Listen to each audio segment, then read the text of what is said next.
संत रामपाल जी महाराज एक ऐसे महान संत जिन्होंने अपनी सतभक्ति, तत्व ज्ञान, करुणा और सेवा के बल पर समाज में नई मिसाल कायम की है।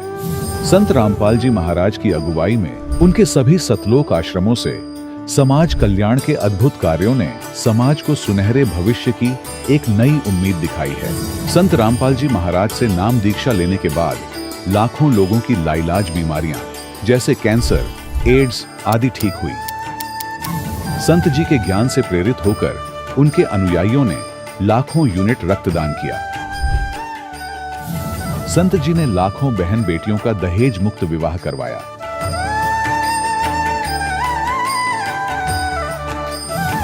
संत जी ने लाखों लोगों का नशा छुड़वाया, करोड़ों उजड़े परिवार बसे। संत जी के आश्रमों में समागम के दौरान निःशुल्क नेत्र चिकित्सा, दंत चिकित्सा प्रदान की जाती है। संत रामपाल जी महाराज द्वारा समय समय पर पर्यावरण संरक्षण के उद्देश्य से बड़े स्तर पर वृक्षारोपण किया जाता है।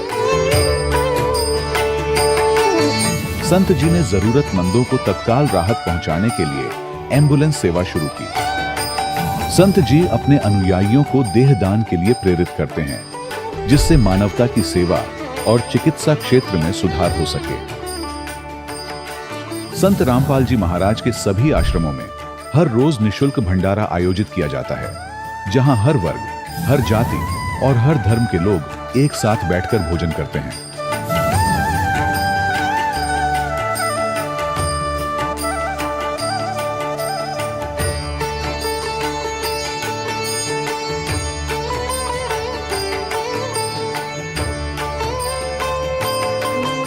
संत रामपाल जी महाराज की अन्नपूर्णा मुहिम ने गरीब और बेसहारा लोगों के जीवन में एक नई ऊर्जा और उम्मीद को जन्म दिया है।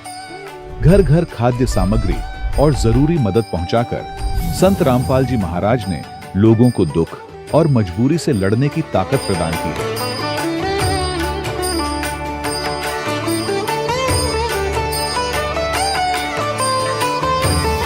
संत रामपाल जी महाराज द्वारा गरीब लोगों के लिए घर बनवाने का अद्भुत कार्य एक ऐसी मिसाल कायम कर रहा है जो सदियों सदियों संत जी की उदारता और दया भावना के तौर पर जाना जाएगा।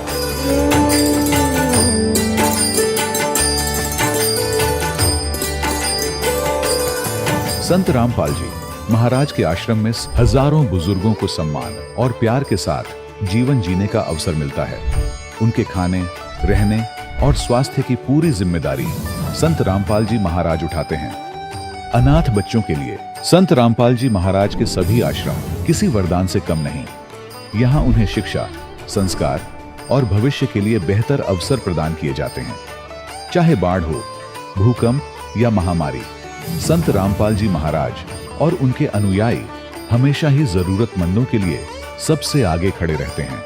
कोविड महामारी के दौरान संत रामपाल जी महाराज के आश्रमों से करोड़ों लोगों के लिए भोजन, दवाइयां और जीवन रक्षक सामग्रियां उपलब्ध कराई गई। चाहे गरीब की मदद हो या किसी शोषित और पीड़ित वर्ग के हक और सम्मान की लड़ाई, संत रामपाल जी महाराज ने हमेशा ही उनकी दबी आवाज को सरकारों तक पहुंचाया है और उन्हें उचित न्याय दिलवाने में अहम भूमिका अदा की है। समाज में आध्यात्मिक और सामाजिक मूल्यों के प्रति जागरूकता लाने में संत रामपाल जी महाराज हर कदम पर मानवता के सच्चे सेवक साबित हुए हैं। संत रामपाल जी महाराज का जीवन हमें सिखाता है कि सच्ची सेवा वही है जो निस्वार्थ भाव से की जाए। आइए हम भी इस महान सेवा के कार्य में इस महान संत से जुड़ें और संत रामपाल जी महाराज से नाम दीक्षा लेकर अपने जीवन को धन्य बनाएं।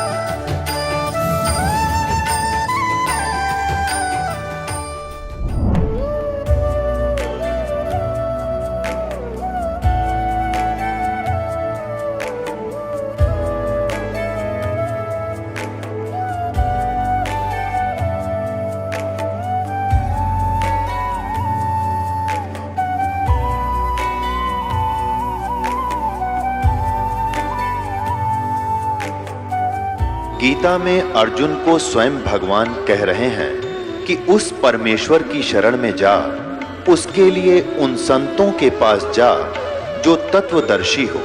इसी प्रकार हजरत मोहम्मद को उनका अल्लाह कह रहा है कि कोई और पूर्ण परमात्मा है। उसको पाने के लिए उन तत्वदर्शी संत की तलाश कर। वो प्रभु कौन है, ये जानने के लिए कृपया अवश्य सुनिए जगत गुरु तत्वदर्शी संत रामपाल जी महाराज के अमृत वचन। सत साहिब दर्शकों, जीवन में हर कोई चाहता है कि उसके घर में सुख शांति बनी रहे, बीमारियां दूर हों और हर तरह की परेशानियां खत्म हो जाएं। इसके लिए वह अपने धर्म में प्रचलित सभी प्रकार की साधनाएं करता है। लेकिन जब वर्षों की भक्ति और साधना के बाद भी मन को शांति नहीं मिले, तब मन में एक सवाल उठता है कि क्या मैं सचमुच शास्त्र के अनुसार सही भक्ति कर रहा हूं? दर्शकों, कुछ ऐसी ही कहानी थी झारखंड के बोकारो जिले के रहने वाले सुरेश दास जी की। बचपन से ही सुरेश जी भूत प्रेत से जुड़ी परंपरागत पूजा करते थे। बजरंग बली और विष्णु जी के भक्त भी रहे। मोक्ष की तलाश में इधर उधर सत्संगों में जाते रहे, लेकिन कहीं कोई लाभ इन्हें नहीं मिला। परंतु जब संत रामपाल जी महाराज का शास्त्र अनुकूल ज्ञान इन्होंने समझा और इन्होंने नाम दीक्षा ली, तो नाम दीक्षा लेने के बाद सुरेश जी के ऊपर से सारी प्रेत बाधाएं खत्म हो गईं। परिवार के सदस्यों की परेशानियां भी दूर हुईं। दर्शकों, आखिर संत रामपाल जी महाराज से जुड़ने के बाद कैसे उनके करोड़ों भक्तों के दुख दूर हो जाते हैं और क्यों आज करोड़ों लोग अपनी परंपरागत साधनाओं को छोड़कर संत रामपाल जी महाराज से जुड़ रहे हैं, आखिर इसके पीछे की सच्चाई क्या है? आइए सुनते हैं सुरेश दास जी की कहानी इन्हीं की जुबानी। सर नमस्कार। नमस्कार सर। क्या नाम है जी आपका? मेरा सुरेश दास। सुरेश जी, कहाँ से आए हैं आप? जी मैं बोकारो कसमार से आया हूँ। झारखंड से? जी सर, झारखंड से। सर, आपने संत रामपाल जी महाराज से नाम दीक्षा कब ली? 29/11/2015 को सर। संत रामपाल जी महाराज से नाम दीक्षा लेने से पहले आप क्या भक्ति साधनाएं करते थे? जी, जो गांव का नियम होता है भूत प्रेत को, और आपका बजरंग बली का मैं भक्त था और विष्णु जी का भक्त था। मैं यही सब पूजा करता था मैं सर। तो फिर आप संत रामपाल जी महाराज की शरण में क्यों आए? सर ऐसा था कि हम बचपन से पूजा पाठ में लगे हुए थे और इधर उधर जाते रहते थे सर, और आपका हर सत्संग में जाते रहते थे, इधर उधर चारों तरफ देखते थे कहाँ कौन सा क्या चीज़ होता है सर। और हमको आध्यात्मिक जानकारी लेना था कि कहाँ से ये जो मोक्ष है ना सर, इसके बारे में हमको पता करना था कि मोक्ष क्या चीज़ है। तो हम सर कहीं भी जाते थे तो देखते थे कि कबीर परमेश्वर का ही बानी और आपका गीता का, तो हम सोचे थे यही दो चीज़ में कुछ है सर। तो इसी बीच में हम क्या करते थे कि हम सर, मैं एजेंसी लाइन में हूँ तो इसीलिए हम जाते रहते इधर उधर। तो सर हम एक जगह से बुक लेते थे, तो उसमें बोले कि सर हमको हिंदी वाला चाहिए, आपका जो गीता का जो सर हिंदी जो किया हुआ है, अनुवाद किया हुआ, उसको हमको लेना था सर। कहा कि हम संस्कृत जानते नहीं थे उतना। तो सर उसमें हम पढ़े तो देखे सर इसमें तो कुछ है ऐसा हमको समझ में नहीं आया। और फिर बाद में सर हमको बोले कि सर ऐसा कीजिए कि हमको एक तो हिंदी में दीजिए, हमको कबीर जी का वाणी जो हिंदी में सरलात किया हुआ है सर वो दीजिए। तो उसी बीच हमको कहा कि अब भगत जी हमको बोले कि सर ये इसको आप लीजिए और इसको पढ़ के देखिए, ज्ञान गंगा बुक था सर, ठीक है। तो उसको क्या कि हम पढ़ें तो देख रहे हैं कि भगवान का बारे में लिख रहा है कि भाई इसमें इसका मौत होता है, इतना दिन के बाद ये जीते हैं मरते, फिर उसको रख दिए सर। तो क्या हुआ कि कुछ दिन के बाद हम जब घर आए तो फिर हम एक गांव का ही भगत जी हैं, वो बोले कि नहीं ऐसा ऐसा बात है कि आप बोलते थे कि कहीं भी कबीर परमेश्वर का अगर सत्संग होगा तो हमको ले चलिएगा, तो इस किताब को देखिए, अगर नहीं है तो आप चैनल सर्च करके देखिए, आपका इसमें सत्संग आएगा। तो कहा कि हम एक रोज सत्संग देखने लगे सर। तो देखते देखते जब परमात्मा, हम लोग जो गुरुजी हैं संत रामपाल जी महाराज, वो किताब खोल खोल के पढ़ा रहे थे कि देखिए इसमें ये चीज़ है, इसका ये चीज़ होता है, इस जन्म ये मरण होता है, सारा चीज़ खोल खोल के दिखा रहे थे। तो उसमें हम धीरे धीरे आकर्षित होते गए सर। तो देखते देखते देखते थे हम लास्ट में जो वहाँ का नंबर है सर जी, तो वहाँ हम फ़ोन कर दिए। तो बोला कि सर ऐसा ऐसा बात है कि आप ऐसा सिस्टम में आप फ़ोन कीजिए जिला कोऑर्डिनेटर को, फिर आपको वहाँ से सारा पता मिल जाएगा। तो हमने फिर फ़ोन किया सर। फिर मालिक का दया से गुरु जी का कृपा से साल भर के बाद फिर नाम दीक्षा लिए सर। संत रामपाल जी महाराज से नाम दीक्षा लेने के बाद आपको लाभ क्या क्या मिले हैं? सर लाभ तो बहुत सारे हुए सर जी। और सबसे पहला तो मैं ये बताऊं कि मैं जब से आपका जानकारी हुआ है तब से मैं घर से प्रेत बाधा से बहुत परेशानी था। कभी माँ का, कभी पिताजी का, कभी बहन का, कभी भाई का, कभी अपना परिवार का, बाल बच्चा का, ये सब बहुत सारा परेशान रहते हैं सर। उसके बाद जब से संत रामपाल जी महाराज के शरण में आए हुए हैं उस समय से बहुत सारे ये सब कोई कष्ट नहीं है सर जी। और बीच में सर हम लोग का 2-2 बार एक्सीडेंट हुआ सर। तो इस तरह हम आ रहे थे, हमारे साथ जो भगत जी थे और हम लोग दोनों को ही आ रहे थे।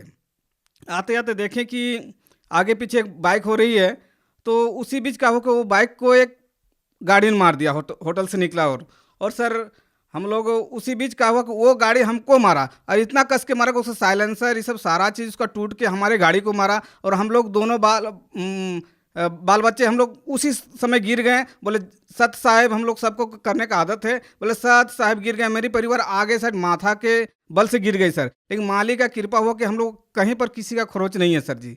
और उसके बाद और एक ठो हमारे साथी थे गांव का ही, तो वो सर्विस करते हैं सेल में। तो हम लोग दोनों को आ रहे थे आपका गांव से 20-30 किलोमीटर आगे से। इसी बीच का हो कि स्पीड से जैसे ही गाड़ी को पास किए, एक कुत्ता आगे आ गई। उसके बाद सर हम लोग गिर गए रोड में। हम जैसे ही गिरे, बोले सत साहेब गिरे सर दूरी पर जाके, और इसी तरह हम गिरे और उठ गए सर जी। और क्या हुआ कि उनका पैर जो हुआ टूट गया सर। और आपका हमारे बोकारो जिला का जो हॉस्पिटल है वहाँ पर भी उनका इलाज नहीं हुआ। लास्ट में वो बाहर ले गया गया, मतलब दुर्गापुर। 6 महीना वो बेड रेस्ट रहे। मालिक की दया से हमारा कहीं भी कोई खर्च नहीं आया। आप भगत समाज को क्या संदेश देना चाहेंगे?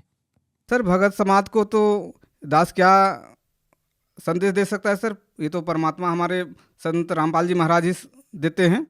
तो सर हम यही कहेंगे सब भक्त भाई को कि जगत के वाले को भी कि आप हमारे गुरु जी का, संत रामपाल जी महाराज का ज्ञान सुने और उनको समझे और नाम दीक्षा ले सर। बहुत बहुत धन्यवाद। सत साहिब। दर्शकों, अभी आपने सुने संत रामपाल जी महाराज से दीक्षा प्राप्त करके सुखी हुए भक्त के अनुभव। अब देखिए जगत गुरु तत्वदर्शी संत रामपाल जी महाराज के मंगल प्रवचन। जब मुझे पहले पता होता ऐसा महापुरुष है, उस पर फिदा हो जाते, पता नहीं नाम लेते, उसे ज्ञान लेते हैं और कुर्बान हो जाते। मैं सर्वस्व देती वार। मुझे नहीं मालूम था वो इतने महापुरुष थे। एक छोटे से कपड़े के दान करने से आज मुझे इतना लाभ मिला। तो पुण्यात्माओं, आज आपको वो स्थान प्राप्त है। थोड़े से दान का असंख्यों गुणा मिलेगा और थोड़ी सी भक्ति का आपको असंख्य गुणी भक्ति डिपॉजिट होगी।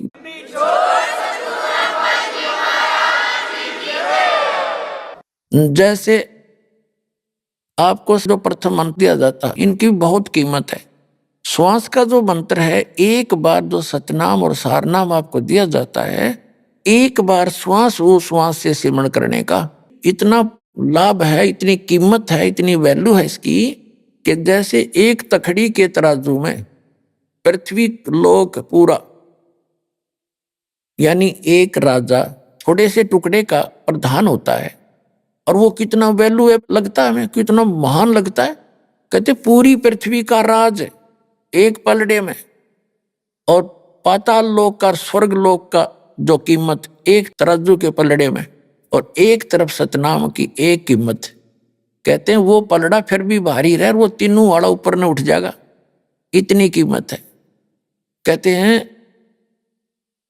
सतनाम पालड़ा रंगोरी हो, 14 लोग चढ़ावे। 3 लोग तो पासंग बताए हैं, ये तो वैसे रख देते हैं पासंग, और 14 लोग चढ़ावे। ओए होए, जैसे ये 3 लोकों से अन्य और 14 लोक हैं। विष्णु जी का लोक, शिव जी का लोक, ब्रह्मा जी का लोक, दुर्गा का लोक, और ऊपर के जो ब्रह्मलोक के अंदर कई पोर्शन है, ये सारे लोक मिलाकर धर्मराज का लोक, ब्रह्म का लोक जो 3-4 पोर्शन उसके अंदर है, ये सारे एक तरफ चढ़ा दे एक पालड़े में। और ये 3 लोक, पृथ्वी लोक, स्वर्ग लोक और पाताल लोक, इन तीनों लोकों में प्राणी हैं जिनके प्रधान हैं ब्रह्मा विष्णु महेश। इन 3 लोकों पर इनकी प्रभुता है। आगे ऊपर ब्रह्मलोक एक अलग से संसार बसा हुआ है, वहां पर ये काल कंट्रोल करता है। ऐसे ही 3 रूप बना के वो ऊपर रहता है ब्रह्मा विष्णु महेश का। तो ये अलग से बताएंगे, विषय आज कुछ दूसरा है।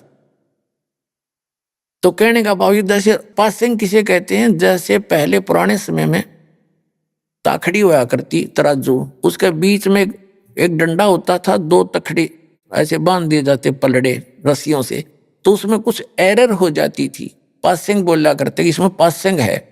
उसको सेट करने के लिए जो सामान तोलना होता, जैसे हम दास का जन्म किसान घर में हुआ, तो जैसे गेहूं तोलने आता सेठ लाला जी दुकानदार बिजनेसमैन, तो क्या करता था, घर वाले कहते थे भाई पासिंग देखा इसमें एरर लेस तो नहीं है ना, तो उसमें कोई डिफेक्ट होता था, गेहूं की एक मुट्ठी भर के दूसरे पलड़े में डाल देते थे, वो एरर लेस हो जाती थी, पलड़ी वो तखड़े बैलेंस बन जाती थी, उसको पासिंग कहा करते थे। पासिंग डाल दे और उस साइड में बट्टे धर के और दूसरी तरफ सैकड़ों मनुष्य ताखड़ी से गेहूं तोले जाते थे। वो सौदा न्यारा था, वो पासिंग के थे, एक मुट्ठी गेहूं थे। तो ये क्या बताया है कि सतनाम पालड़े रंगोरी हो, सतनाम का श्वास उश्वास का जो सिमरण है, ये 2 अक्षर का है। मैं सतनाम कोड वर्ड में बोल रहा हूं, वैसे लिखे सही हैं ये 2 मंत्र, ओम एक तत्, सतनाम पालड़े रंगोरी हो और 14 लोक चढ़ावे राम रंगोरी हो, 3 लोक पासेंग धरे रंगोरी हो और तो ना तुले तुलाया राम रंगोरी हो। तो एक सिमरन की इतनी कीमत आपको मिल रही है और आप कितने कंगाल हो चुके और आप कितने परिपूर्ण थे भक्ति से। जिस भक्ति से परिपूर्ण आप सतलोक से आए थे, उतने ही परिपूर्ण होकर के इस भक्ति धन से तुम वहां जा सकते हो। उसके लिए आपको ये वास्तविक मंत्र दिए गए हैं, आप आजीवन जपते रहोगे, तब जा करके वो बैलेंस आपका बनेगा। और फिर परमात्मा ऐसे सतभक्ति करने वाले और मर्यादा में रहने वाले भक्त की भक्ति भी थोड़ी बहुत अगर कोई कम रहेगी तो अपने ग्रेस मार्ग से उनको पार करेगा, ये गारंटीड बात समझ लेना।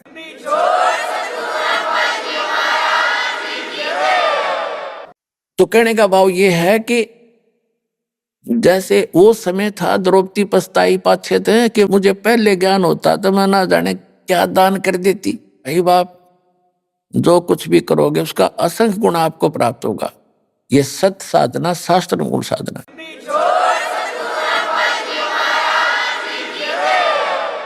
अब जैसे कहते हैं, ये कबीर परमात्मा का दिए हुए ज्ञान में एक प्रमाण है कि ऐसी भरी सभा में और 4 जिम्मेवार आदमी थे। एक तो विदुर ने अपना सही रोल किया उस पंचायत में, और ये 3 कर्महीन मलिन आत्मा, बताओ, भीष्म पितामह और ब्रह्मचारी कहावे, द्रोणाचार्य गुरु कहावे, कर्ण और योद्धा कहावे, और वहां लड़की को नंगा किया जा रहा और वह बैठे वहां पर। जब वो कुछ भी ना कर्ण के थे, उन्होंने उठ जाना चाहिए था, ने कमों ने सभा त्याग के, तो वो देखना क्या चाहते थे, उनके अंदर दोष था, फिर वो नंगापन देखने के लिए बैठे थे नीच आत्मा। तो और ना कुछ कहा उन्होंने, ना नो भी नहीं कह सके तुम गलत कर रहे हो। तो कहते हैं भीष्म पितामह और द्रोणाचार्य महाभारत के समय कैसी दुर्गति से मरे ये तीनों के तीनों। तो क्या कहते हैं कि द्रौपदी चीर हरण में उन्होंने कहीं न आडी तीछी, अर्थात महाभारत में उनके लिए ऐसी बीती। भीष्म पितामह बाणों से छान दिया गया और पड़ा पड़ा कर रहा, रो रहा है, पता नहीं कितने दिन में जाकर उसके प्राण निकले। ऐसे द्रोणाचार्य की मृत्यु हुई, ऐसे कर्ण को बाणों से छान दिया गया था। तो पुण्यात्माओं कहा कि उन्होंने द्रौपदी चीर हरण में कहीं न आडी तीछी, उन्होंने कुछ भी नहीं बोले, तात महाभारत में उनके साथ ऐसी बीती। तो पुण्यात्माओं, हमने एक नेक इंसान भी बनना है, अपने जो सामाजिक व्यवहार के अंदर भी हमने खरा होना है, अपने कर्म बिगड़न नहीं देने। ठीक है, कहीं जाना पड़े, कुछ 10 आदमी इकट्ठे हों तो सच्ची बात कहे, मानने तो ठीक से ना उठ के चला जा, अपने कर्म धर्म बिगाड़ियो ना। कहते तुमने उस दरगाह का मैल नहीं देखा, धर्मराज के तिल तिल का लेखा, आपकी सोच का भी अकाउंट होगा। तो पुण्यात्माओं, आज का जो प्रसंग था, पावेगा अपना किया रे, मन भोगेगा अपना किया रे। तो हम अच्छे काम कराएंगे, सद्भक्ति करेंगे, बुराइयों से बच के रहेंगे तो हम अच्छा ही प्राप्त करेंगे, आपका कल्याण होगा। भक्ति करते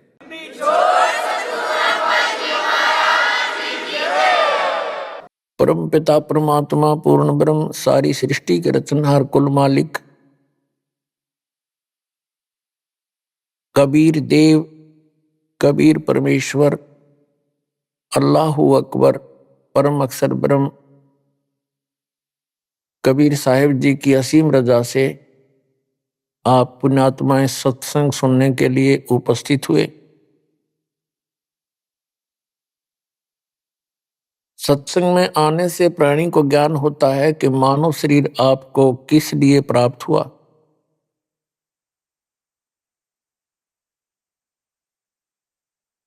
ये जानकारी सत्संग में दी जाती है कि मानव शरीर परमात्मा पाने, जन्म और मृत्यु के इस दीर्घ रोग को समाप्त करवाने का एक विकल्प है, एक साधन है। और मनुष्य जीवन पाकर के हम परमात्मा की साधना नहीं करते, या करते भी हैं तो शास्त्र विधि त्याग कर मनमाना आचरण करते हैं, तो वो भी साधना करना या ना करना बराबर है, व्यर्थ है। सत्संग अर्थात यथार्थ भक्ति ज्ञान, अध्यात्म ज्ञान परमात्मा स्वयं ही आकर के बताते हैं, क्योंकि हम जिस लोक में रह रहे हैं ये शैतान का लोक है। इसको परमेश्वर ने और परमात्मा प्राप्त संतों ने इसको काल कहा है। ज्योत स्वरूपी निरंजन है इसका नाम, और वेदों में इसको ब्रह्म कहा है। ये स्वयं भी अपने आप को ब्रह्म कहता है। ब्रह्म से ऊपर परब्रह्म है, एक शक्ति। ये ब्रह्म, ये सरपुरुष, ये काल, ये शैतान है। इसके 21 ब्रह्मांड हैं। इससे नेक्स्ट है परब्रह्म, जिसको श्रीमद् भगवत गीता अध्याय नंबर 15 के श्लोक नंबर 16 और 17 में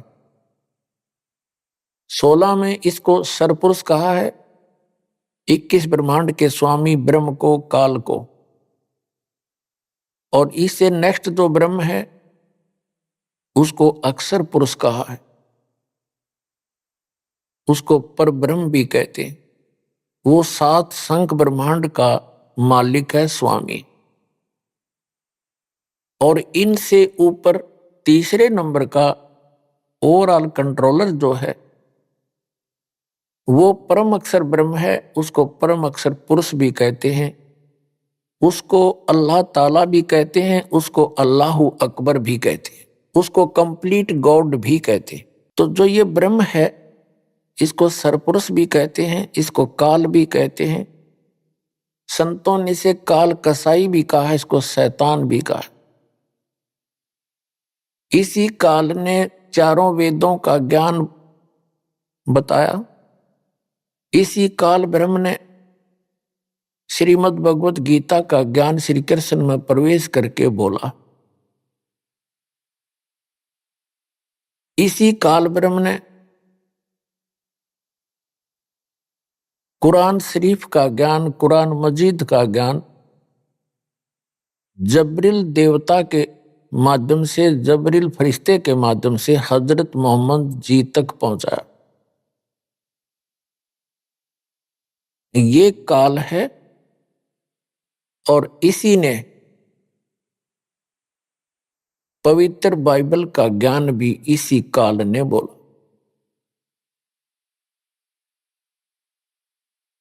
अपने आत्माओं, ये काल जो है एक ऐसा शैतान है, ऐसा एलिमेंट है, ये नहीं चाहता कि ये जीव सुखी रहें, ये नहीं चाहता कि इनको अल्लाह ताला की अर्थात परम अक्षर ब्रह्म की जानकारी हो जाए। ये अपने सतर का ज्ञान देता है, फिर अंत में ऑप्शन छोड़ देता है कि उस अल्लाहू अकबर की अर्थात उस परम अक्षर ब्रह्म की जानकारी किसी बाखबर से पूछो, अर्थात तत्वदर्शी संत से जानो। श्रीमद् भगवत गीता अध्याय नंबर 4 के श्लोक नंबर 34 में गीता ज्ञानदाता कहता है, कि जो ज्ञान गीता अध्याय नंबर 4 के श्लोक नंबर 32 और 34 का ये मिला जुला सारांश है कि पूर्ण परमात्मा स्वयं आकर के अपने मुख कमल से यथार्थ भक्ति ज्ञान सुनाता है, अच्छी आत्माओं को मिलता है। और वो ज्ञान तत्व ज्ञान होता है। चौथे अध्याय के 34वें श्लोक में कहा है कि अर्जुन, उस तत्व ज्ञान को जो परमेश्वर सच्चिदानंद घन ब्रह्म अपने मुख कमल से आकर बताता है, उस तत्व ज्ञान को तू तत्वदर्शी संतों के पास जाकर समझ, उनको दंडवत प्रणाम करने से, कपट छोड़कर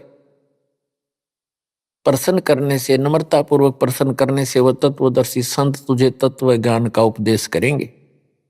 इसी प्रकार यजुर्वेद अध्याय नंबर 40 के श्लोक नंबर 10 में स्पष्ट किया है कि कोई तो परमात्मा को संभवात कहते हैं। संभवात माने जन्म लेने वाला श्री राम और श्री कृष्ण के रूप में मानते हैं अधिकतर लोग। और कुछ असंभवात कहते हैं, वो कभी जन्म लेता ही नहीं, यहां आता ही नहीं। तो वो परमात्मा कैसा है उसकी जानकारी धीराणाम तत्वदर्शी संतों से पूछो। और कुरान शरीफ के अंदर सूरत फुरकान 25 आयत नंबर 52 से 59 में स्पष्ट किया है कि कबीर नामक अल्लाह है। कबीर अल्लाह, अल्लाह कबीर यानी बड़ा भगवान,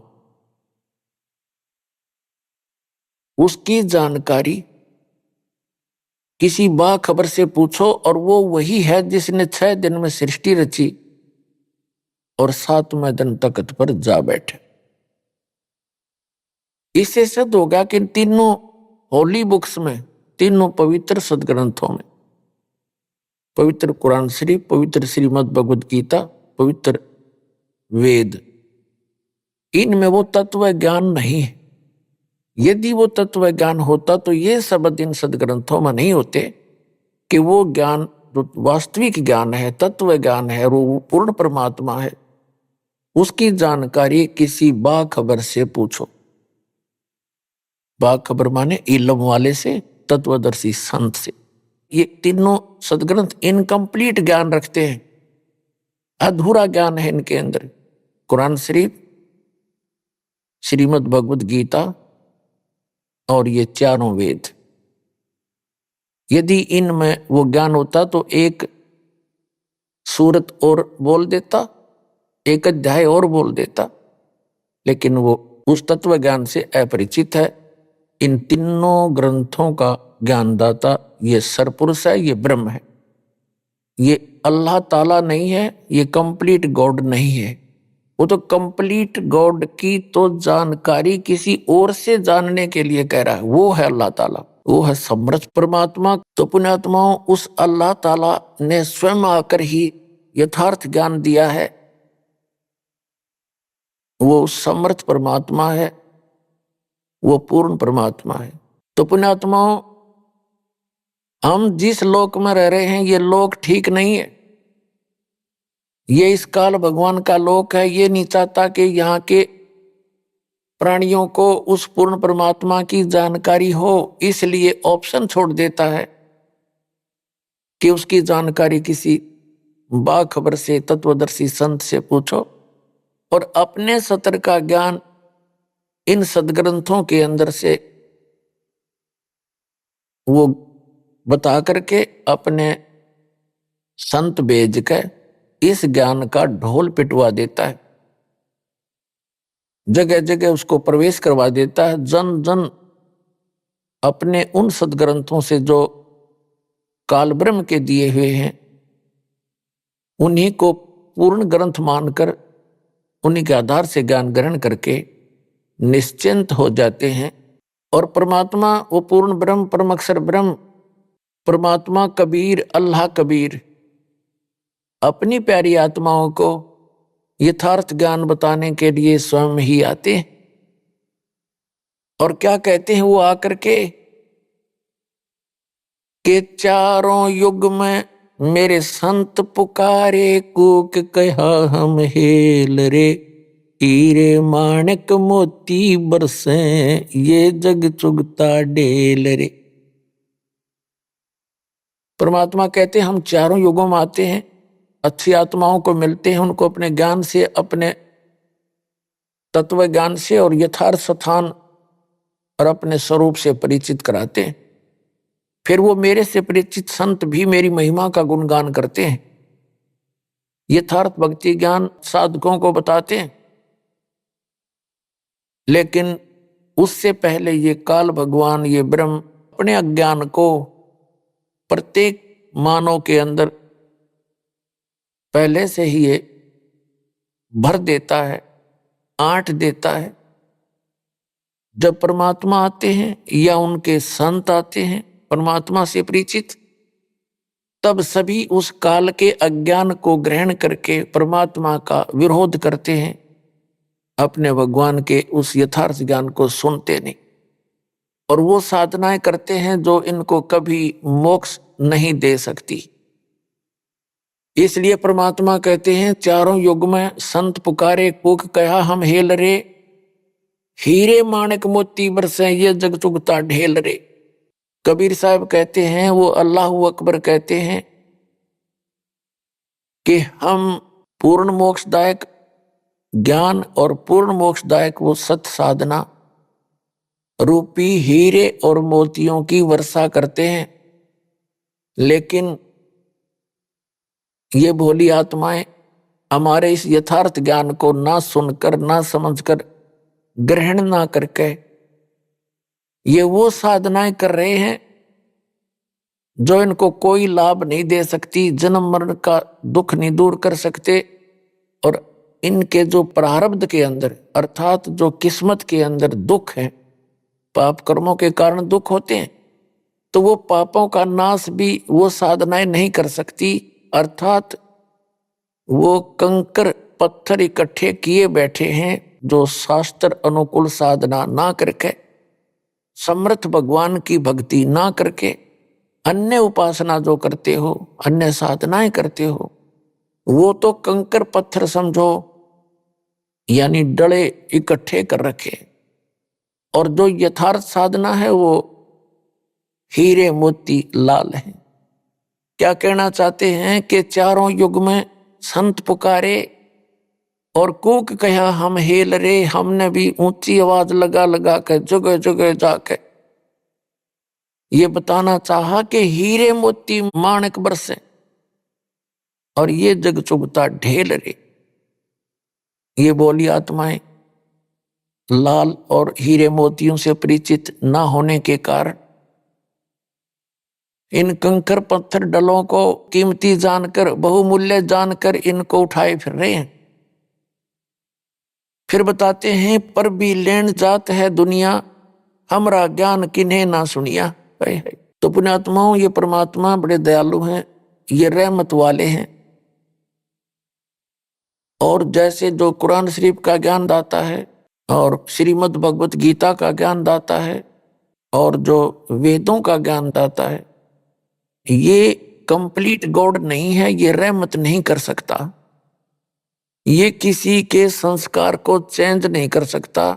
यदि किसी का शुभ संस्कार है तो शुभ ही मिलेगा, और किसी के ऊपर कोई पाप कर्म का संकट आना है तो आवे ही आवेगा, उसको नहीं बदल सकते।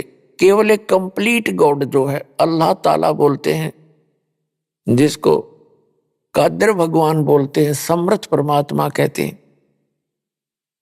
उसको गीता में परम अक्षर ब्रह्म कहा है, पूर्ण पुरुष पूर्ण परमात्मा कहा है, और संत भाषा में उसको सत्य पुरुष कहते हैं, और कुरान शरीफ की भाषा में उसको अल्लाह अकबर कहते हैं, अल्लाह ताला कहते हैं।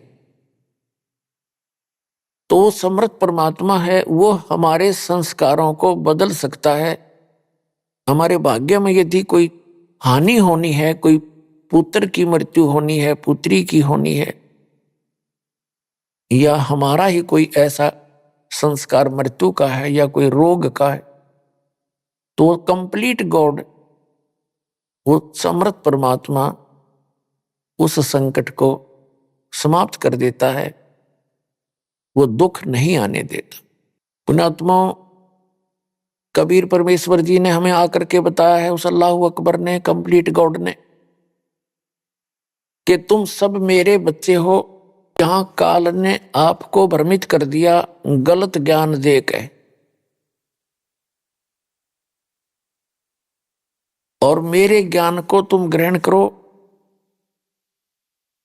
मेरे संतों पर विश्वास करो, जो मुझे मिले हैं, जिनको मैं सतलोक लेकर गया था उनको वापस छोड़ा। वो मेरे परम संत हैं, उनकी वाणी पर विश्वास करो। वो कौन कौन हैं? आदरणीय धर्मदास साहिब जी बांधवगढ़ वाले, आदरणीय मुलुकदास साहिब जी, आदरणीय नानक साहिब जी, आदरणीय दादू साहिब जी, आदरणीय गरीबदास साहिब जी गांव छुड़ानी जिला झज्जर हरियाणा वाले, आदरणीय गीसा दास साहिब जी गांव खेकड़ा जिला मेरठ उत्तर प्रदेश वाले, आदरणीय स्वामी रामानंद जी जो काशी के अंदर हुए हैं महापुरुष, उनको परमात्मा मिले। 3 महापुरुषों ने परमात्मा का वो स्थान देखा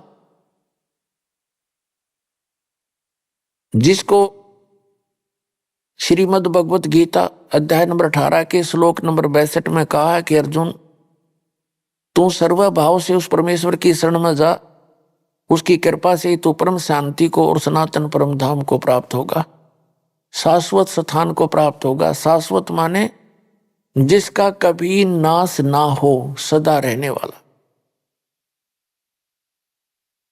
गीता अध्याय नंबर 15 के श्लोक नंबर 1 से लेकर 4 में कहा है कि तत्वदर्शी संत की पहचान बताई है कि जब तत्वदर्शी संत आपको मिल जावे, उसके पश्चात परमेश्वर के उस परम पद की खोज करनी चाहिए, जहां जाने के बाद साधक फिर लौटकर कभी संसार में नहीं आते, उनका पुनर्जन्म फिर नहीं होता। तो वो स्थान जो है, उसकी जानकारी देने के लिए परमात्मा स्वयं आते हैं, और वो अल्लाह अकबर, अल्लाह कबीर, परम अक्षर ब्रह्म, उन्होंने आकर के वो ज्ञान दिया है और उन महापुरुषों को वहां लेकर गए उस शाश्वत स्थान में। संत भाषा में उसको हम सतलोक कहते। सतलोक माने अविनाशी स्थान। और वहां से फिर ले जाकर उनको सबको वापस लाए। उन महापुरुषों ने अपने आंखों देखा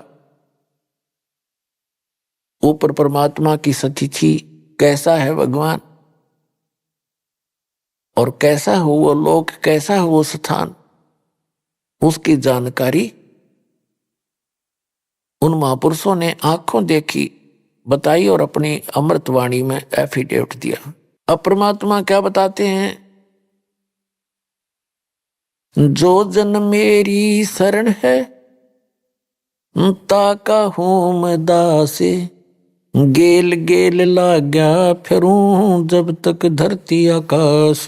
परमात्मा क्या बताते हैं कि जो व्यक्ति, जो प्राणी एक बार मेरी शरण में आ गया, उसके साथ मैं तब तक रहूंगा जब तक ये प्रलय नहीं होगी, जब तक धरती और आकाश रहेगा, और फिर उनको पार करूंगा, बार बार मिलूंगा। तो पुण्यात्मा, वो परमात्मा हमारे हमदर्द हैं, हमारे जो है मेहरबान हैं, रहमत वाले हैं। अभी आपने सुने संत रामपाल जी महाराज के मंगल प्रवचन। आइए अब सुनते हैं संत रामपाल जी महाराज से नाम दीक्षा लेकर सतभक्ति करके अद्भुत लाभ प्राप्त करने वाले अनुयायी के विचार। कई बार मनुष्य के जीवन में पाप कर्मों का दबाव इस कदर बढ़ जाता है कि उस पर एक के बाद एक मुसीबत आती चली जाती है। दर्शकों, ऐसी ही कहानी थी मध्य प्रदेश के रहने वाले लक्ष्मण चौधरी जी की। लक्ष्मण जी शुरू से ही बहुत धार्मिक व्यक्ति थे। सभी तरह की पारंपरिक भक्ति साधनाएं किया करते थे, सभी देवी देवताओं की पूजा करते थे, लेकिन फिर भी इन्हें अपने जीवन में कभी सुख शांति नहीं मिली। दर्शकों, हद तो तब हो गई जब भक्ति करते हुए भी एड्स, कैंसर जैसी गंभीर बीमारियों ने इन्हें घेर लिया। डॉक्टर तक ने जवाब दे दिया था कि अब आपका बचना मुश्किल है। लेकिन दर्शकों, हैरानी की बात है कि आज लक्ष्मण चौधरी जी हमारे सामने बिल्कुल सही सलामत खड़े हैं। दर्शकों, और इसका सारा श्रेय लक्ष्मण जी संत रामपाल जी महाराज को दे रहे हैं। आज ये मीडिया में सबके सामने ये बता रहे हैं कि यदि इस पृथ्वी पर कोई भगवान है तो वह केवल संत रामपाल जी महाराज है। दर्शकों, आखिर लक्ष्मण चौधरी जी ऐसा क्यों कह रहे हैं कि संत रामपाल जी महाराज से नाम दीक्षा लेने के बाद उनका एड्स तथा कैंसर ठीक हो गया? और यदि ऐसा सच में हो गया है तो आखिर आम जनता को परमात्मा के होने का इससे ज्यादा जीता जाता उदाहरण और क्या चाहिए? आइए जानते हैं कि इसकी सच्चाई क्या है। सुनते हैं लक्ष्मण चौधरी जी की कहानी, उन्हीं की जुबानी। नमस्कार सर। नमस्कार सर। सर क्या नाम है आपका? लक्ष्मण चौधरी। सर आप कहाँ से हैं? गांव धनोरा, तहसील बीना, जिला सागर, मध्य प्रदेश। सर संत रामपाल जी महाराज जी से नाम उपदेश आपने कब लिया?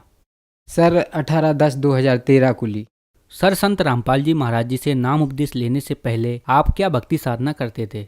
सर मैं शिव जी, दुर्गा जी और कृष्ण और नौ दुर्गा के व्रत रखता था। और हमारे पूर्वजन काल भैरव की पूजा होती थी घर में, उसकी 3 साल में बलि चढ़ाई जाती थी मुर्गे की। और भगत जी में ज़्यादा शिव जी और दुर्गा जी को ही मानता था और नवरात्र के व्रत करने लगा और कृष्ण भगवान को भी मानता था। बस सर इन्हीं की भक्ति करता था मैं। सर आपने बताया कि आप बहुत सारी भक्ति साधना करते थे, तो फिर क्या कारण बना कि आप संत रामपाल जी महाराज जी की शरण में गए? सर इसके पीछे बहुत बड़ा वो है। मैं पहले तो ज़्यादा सर कभी नहीं मानता था इतना भगवानों को। फिर जब मेरे को स्टार्टिंग में एक रोग हुआ, छोटे मेरे शरीर में लिंग में दाने हो गए सर, सफ़ेद सफ़ेद, तो मैं घबरा गया और डॉक्टर अजीत साहब सर के पास गया। तो बोले यार ये कैसे हुआ? मैंने बोला सर अचानक हो गए।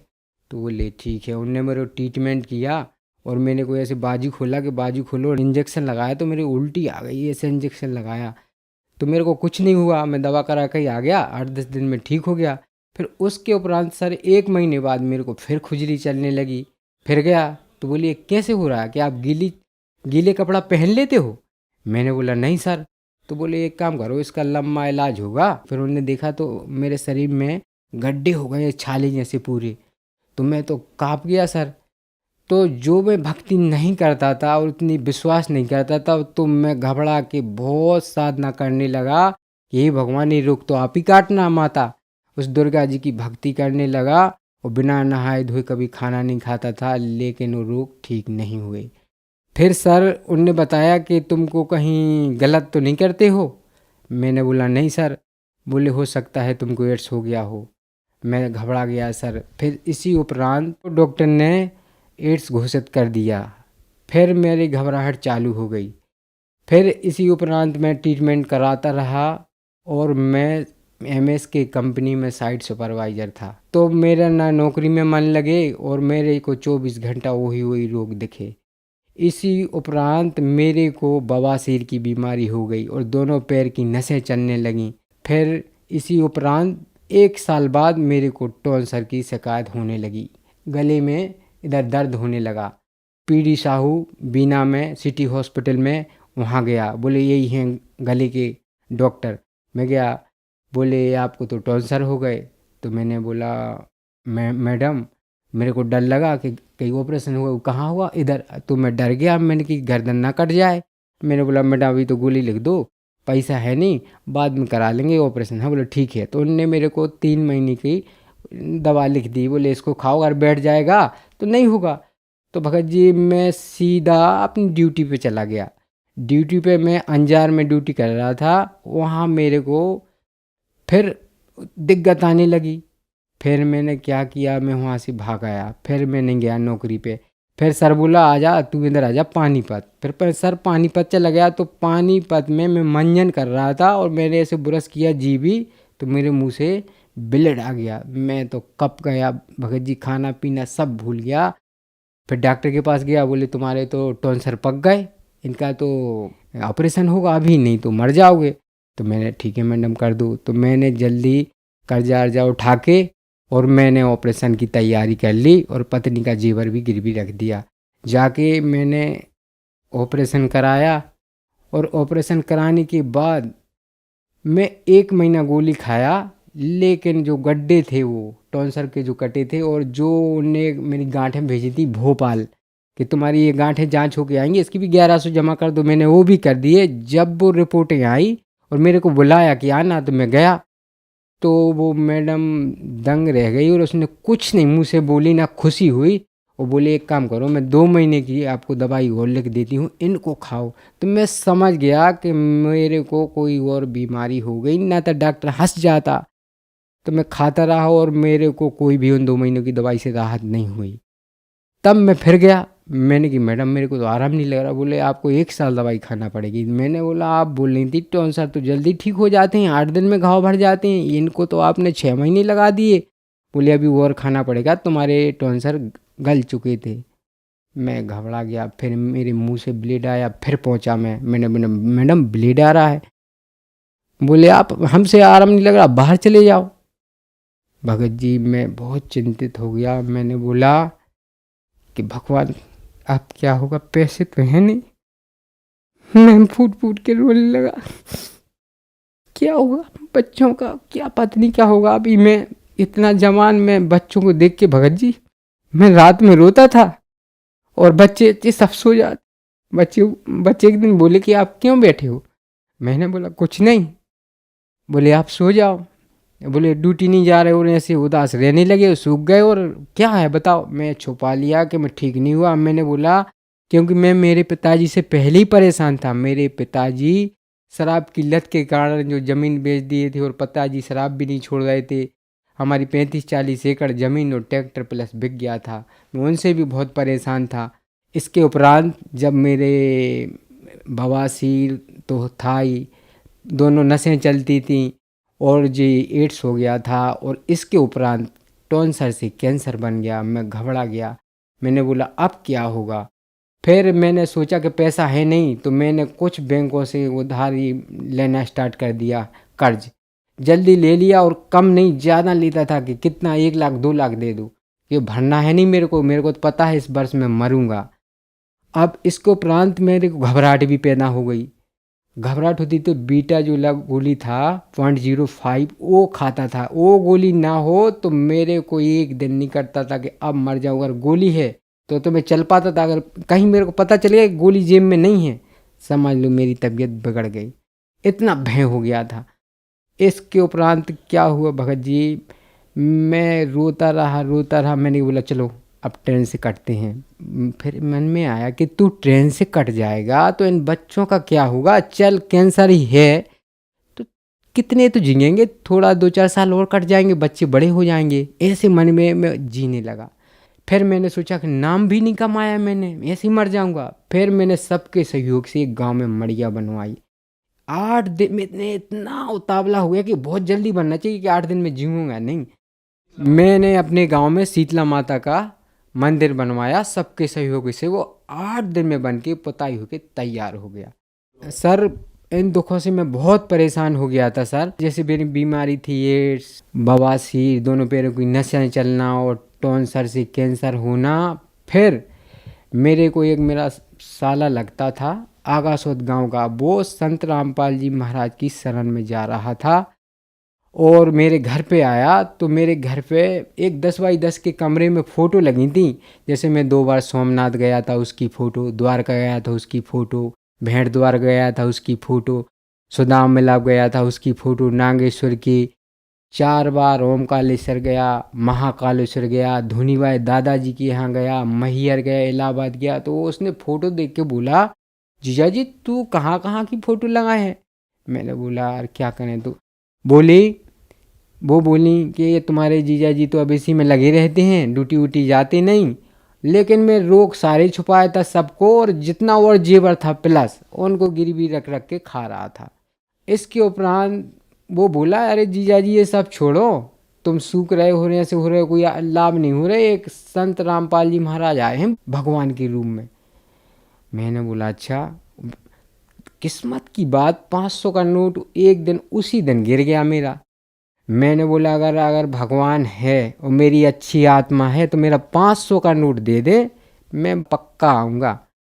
तो मैंने बोला 2 पैसा टीवी चल रही थी, मैंने सत्संग लगाया, मैंने 2 पैसा अगर भगवान हो तो हाथ में नहीं आया। मैंने बोला ठीक है भगवान, मेरे को नींद नहीं आती थी, नींद की गोली खा लेता हूँ, चलो जेब में दे देना। ऐसे संकल्प लेके सोया।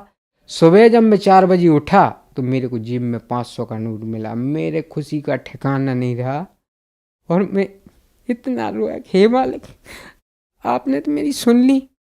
हमने पत्नी से बोला चलो जल्दी गए घर, हमने रोटी बनाओ। रोटी बनवा के पहुँचे, फार्म भरवाया, नाम दीक्षा ली। नाम दीक्षा लेके वो मालिक सत्संग कर रहे थे, वो मैं वहीं जाके बैठ गया। जैसे कि मैं बैठा तो मेरी तबीयत बिगड़ गई आश्रम में। और आश्रम में जैसी मेरी तबीयत बिगड़ी तो वो ना तो बीटा जोली गोली थी घबराहट की, और मैंने बोला कहाँ मौत आई यार बताओ, ना घर का कोई और ना अब तो यहाँ मरेंगे। तो मैंने इतना तो ना जाने, उन्हीं ने याद दिलाई, संत रामपाल जी महाराज ने। मैंने बोला गुरुजी पूरी घर की जिम्मेदारी आपके हाथ में, अब मैं मर रहा हूँ।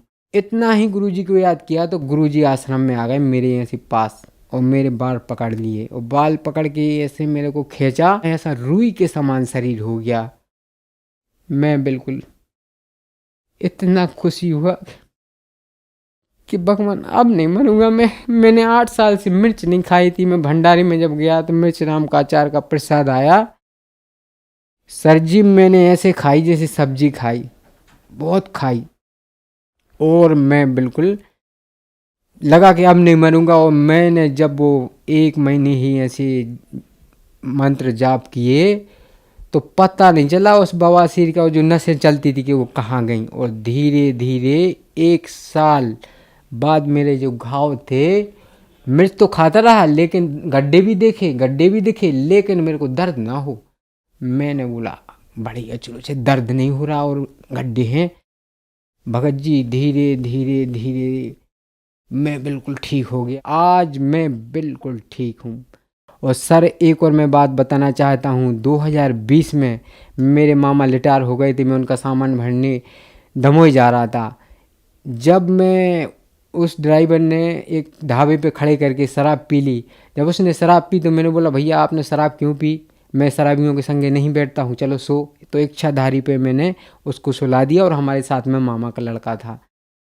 उन दोनों ने क्या चतुराई की, उसने हमारे मामा के लड़के ने बोल दिया कि हमारा जो भाई है ना ये दारू नहीं पीने देता है और बहुत नफरत करता है।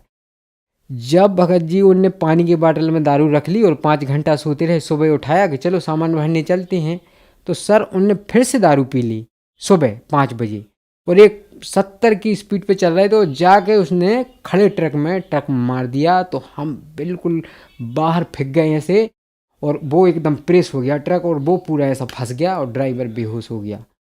और मैंने बोला बंदी छोड़। फिर क्या हुआ, 5 बजे टहलने के लिए आदमी आ रहे थे कुछ, मैंने उनको चिल्लाया। उनने देखा ट्रक की तरफ कि ये आपका इतना भयानक एक्सीडेंट और आप लोग बोल कैसे रहे, आप तो बिल्कुल पूरे फंसे हो, ये देखो पूरा ट्रक टूट गया और आप लोग जिंदा हो। बोले आप क्या, किसने बचाया आपको? मैंने बोला हम संत रामपाल जी महाराज के शिष्य हैं, हमें उन्हीं ने बचाया।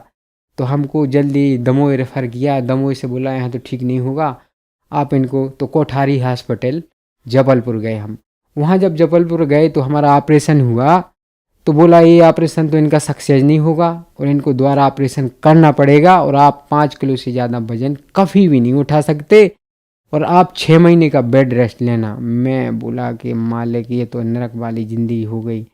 मैंने मन ही मन संत रामपाल जी महाराज को याद किया कि हे भगवान आपने मेरे कैंसर मिटा दिए मालिक, आपने एड्स मिटा दिए मालिक, तो मैं चल नहीं पाऊंगा। मेरे को फिर चिंता बढ़ गई कि भगवान मेरे को ज़मीन तो है नहीं, मैं क्या खिलाऊंगा बच्चों को। भगत जी 1.25 लाख रुपया वहाँ मेरा फिर खर्चा हो गया। और जैसे ही मैं घर आया तो मेरे पूरे पैरों में राड डली थी ऐसी बिल्कुल स्टील की बर्मे से। तो गांव के देखें तो हैरान रह जाएंगे, बाकी में इसके गुरुजी ने इसको बचा लिया। जब भगत जी 2 महीने हुए तो मैं ऐसे उठा बिस्तर से, मैंने नाम लेके गुरुजी का, तो मैं चक्कर आके गिर पड़ा। मैंने बोला डॉक्टर सही बोला था, आप नहीं चल पाओगे 6 महीने। मैंने फिर याद किया, एक दिन मैं उतर गया बेड से। पत्नी बोली कि क्या कर रहे, तुम्हें तो बच्चों का कोई ख्याल नहीं है, फिर से लगाओगे क्या पैसा। बोल डांटने लगा, हमारा लड़का भी डांटने लगा, पापा तुम्हें पता नहीं कि हम कितने परेशान हैं। मैं चुप रहा। मैंने बोला ठीक है बेटा, मन कर रहा तो उतर गया पलंग से। बोले तुम्हें ध्यान नहीं है। मैं मालिक को याद किया कि मालिक मेरे को चलना है, मैं नहीं रह पाऊंगा, ना मेरी मौत कर दो भगवान। भगत जी, गुरु जी ने मैंने 3 महीना में चला दिया। लड़का बोला पापा पैसा नहीं है, अब आप भी काम नहीं कर पा रहे, घर का खर्च में बहुत तकलीफ हो रही है, रिश्तेदार तो कोई दे नहीं रहा है, आप जिस चाय के पीछे चले जाते हो लो टांग टुरवा के वो भी नहीं पूछ रहे। मैंने बोला बेटा भगवान ने मेरे को जिंदगी भी दी है तो मालिक तेरी करेगा पूर्ति बेटा। तो मैं ऐसे रोने लगा गुरुजी के यहाँ कि मालिक मैंने बहुत से इंटरव्यू सुने हैं, देखो एक बार पैसे मेरे को भी दिए, दूसरा भी दिए, तो मालिक आज नहीं दोगे क्या मेरे को। तो मेरे लड़का बोला सुबह कि पापा। मैंने हाँ बेटा। बोले 40,000 रुपये आ गए मेरे खाते में। मेरे को तो खुशी का ठिकाना नहीं रहा। आज तक फ़ोन नहीं आया भगत जी 2020 से कि किसने डाली, और उससे जो मेरी कमियां थीं घर की उससे ही फिर पूरी हुई। सर ये मेरी जो मेरे रोग थे, जैसे एड्स था मेरे लिए, टॉन्सर से कैंसर हो गया था, बवासीर थी, पथरी थी, और जो मेरा एक्सीडेंट हो गया था, तो ये सर मेरी सारी रिपोर्टें हैं। ये देखिए सर, ये सिटी हॉस्पिटल की, और ये जेपी पंत दिल्ली, ये सारी रिपोर्टें हैं सर मेरी। देखिए सर सारी रिपोर्टें। देखिए सर ये मेरी टॉन्सर की रिपोर्टें हैं। ये देखो सर, ये पूरा मेरा जो इलाज चला था सिटी हॉस्पिटल में, और ये मेरी दिल्ली की रिपोर्टें हैं सर। ये सर दिल्ली की रिपोर्ट है जहाँ मैंने इलाज कराया था कैंसर का। और सर मेरी इसी में जो एड्स की रिपोर्टें हैं, जो पथरी की, बवासीर की, सारी रिपोर्टें हैं सर मेरी।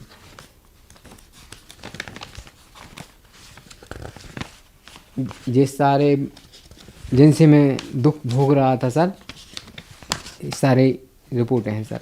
मैं सभी से हाथ जोड़ के प्रार्थना करना चाहता हूं कि जो भाई को कैंसर हो, पथरी हो और कई बीमारी हो, जो डॉक्टर बोल दे कि अब हमारे बस का नहीं है, आप जाओ घर सेवा करो, तो उसके लिए हमारे अभी संत रामपाल जी महाराज हैं, और आके उनसे अगर नाम दीक्षा लेगा, भलाई वो बोल दे कि नहीं बच सकते, लेकिन हमारे संत रामपाल जी महाराज की यहाँ वो बिल्कुल ठीक हो सकता है। अगर सख्त भक्ति करेगा मर्यादा में, जैसे मैंने की, वो जो नियम दिए जाते हैं, तो भी बिल्कुल कभी भी नहीं मर सकता, वो पूरी तरह ठीक हो जाएगा, चाहे लास्ट स्टेज पे कैंसर भी क्यों ना हो।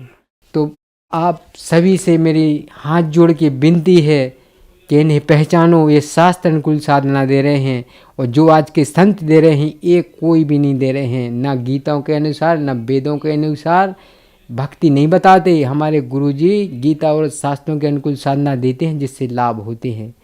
सर संत रामपाल जी महाराज जी से नाम उपदेश कैसे ले सकते हैं?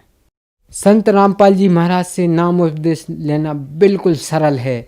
कई चैनलों पे, टीवी पे आज उनका सत्संग आता है, उधर नीचे पट्टी चलती है, और आप उन कांटेक्ट करके आप कहीं भी नामदान डिस्ट्रिक्ट में पता करके, और आप नज़दीकी सेंटर से आप संत रामपाल जी महाराज से नाम दीक्षा ले सकते हैं। सर आपका बहुत बहुत धन्यवाद। नमस्कार सर।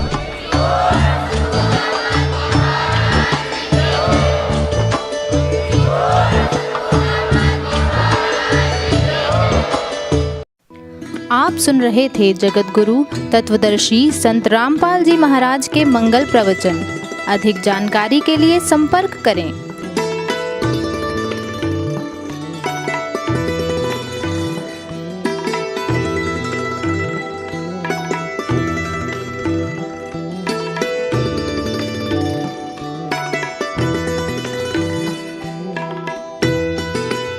जगत गुरु तत्व तत्वदर्शी संत रामपाल जी महाराज जी के पावन सानिध्य में भक्ति की अलख जगाने तथा श्रद्धालुओं को सत्य भक्ति मार्ग का रास्ता दिखाने हेतु कनाडा के लोकप्रिय चैनल द TVNRI चैनल पर जगत गुरु तत्वदर्शी संत रामपाल जी महाराज जी के मंगल प्रवचनों का प्रसारण प्रतिदिन सुबह 7:30 बजे से 8:30 बजे तक तथा रात्रि 7:30 बजे से 8:30 बजे तक किया जा रहा है। इस सत्य भक्ति मार्ग को अपनाने के लिए अधिक से अधिक सत्संग प्रसारण देखें। इस सत्संग प्रवचन का सीधा प्रसारण संत रामपाल जी महाराज लाइव सत्संग YouTube चैनल और जगत गुरु संत रामपाल जी महाराज Facebook पेज पर भी देख सकते हैं।